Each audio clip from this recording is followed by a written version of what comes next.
Օննոն հայեր, Սեզանը թուրք։ Սա մի սիրո պատմություն է, որին կնախանձեն անգամ հոլիվուդյան կինոսցենարիստները։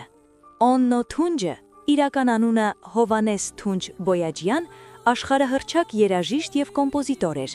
սիրելի Արթո Թունջ Բոյաջյանի եղբայրը։ Թուրքիայում նա համարվում էր ամենահայտնի ու ազդեցիկ արվեստագետներից մեկը։ Սեզան Աքսուն, թուրքական ժամանակակից երաժշտության ամենաազդեցիկ դեմքերից մեկը։ Օննոն դարձավ Սեզանի երաժշտական ողնաշարը, իսկ Սեզանը Օննոյի հանճարեղ մեղեդիների շունչը։ Նրանք հանդիպել են 1980-ականների սկզբին։ Այդ ժամանակ Սեզանը արդեն հայտնի էր, բայց սրտի խորքում զգում էր, որ իր երաժշտական կարիերան մոտենում է ավարտին։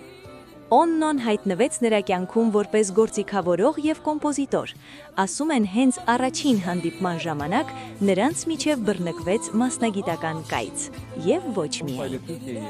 Օննոն չափազանց խիստ էր ու պահանջկոտ։ Սկզբում դա նյարդայնացնում էր Սեզանին, սակայն հենց այդ խստությունն էլ ստիպեց նրան բացահայտել իր ձայնի ողջ պոտենցիալը։ Նրանք օրերով փակվում էին ստուդիայում, մոռանալով ուտելու և քնելու մասին։ 1980-ականների Թուրքիայում նրանց միությունը շատ ավելին էր, քան պարզապես երկու մարդու սեր։ Թուրքիայում հայկական ինքնության մասին բարձրաձայնելը հեշտ չէր, բայց դա չխանգարեց։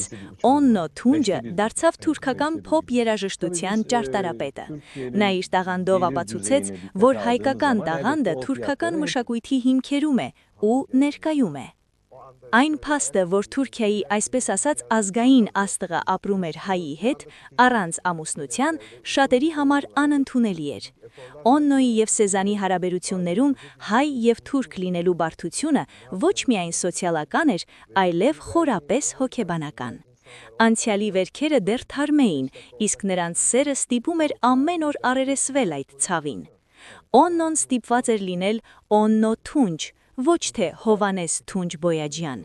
Թեև բոլորը գիտեին նրա ծագումը, նա էլ չէր թաքցնում պաշտոնական հարթակներում իր հայկական ինքնությունը։ Նրա իրական անունը հաճախ մնում էր փակագծերի մեջ։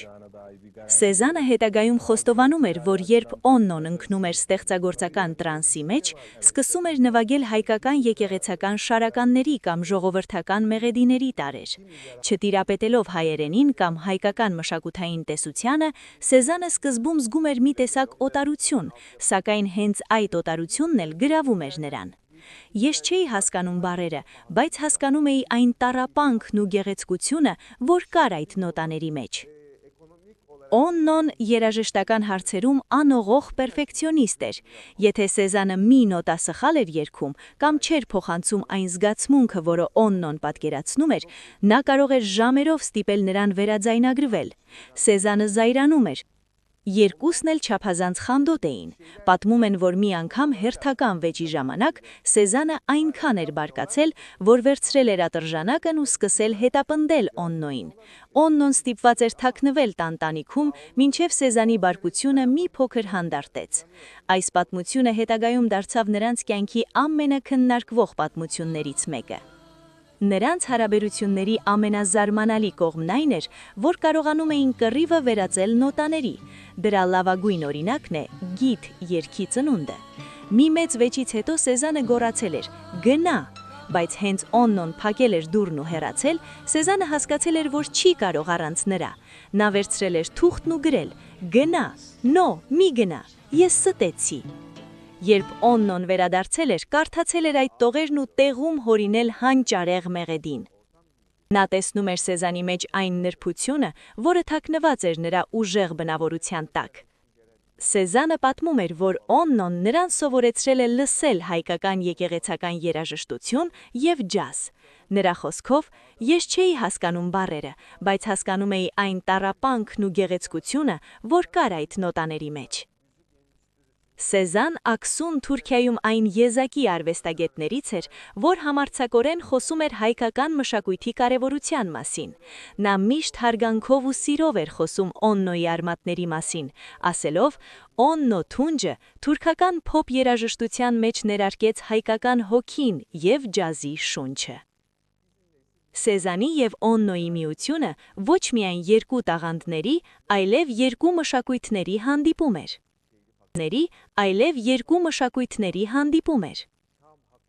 Օննոն սիրում էր ինքնաթիռ վարել, նա մասնավոր օդաչու էր, Սեզանը միշտ վախենում էր դրանից, նրանց վերջին հանդիպումներից մեկում Սեզանը խնդրել էր նրան զգույշ լինել, կարծես ինչ-որ բան էր զգում։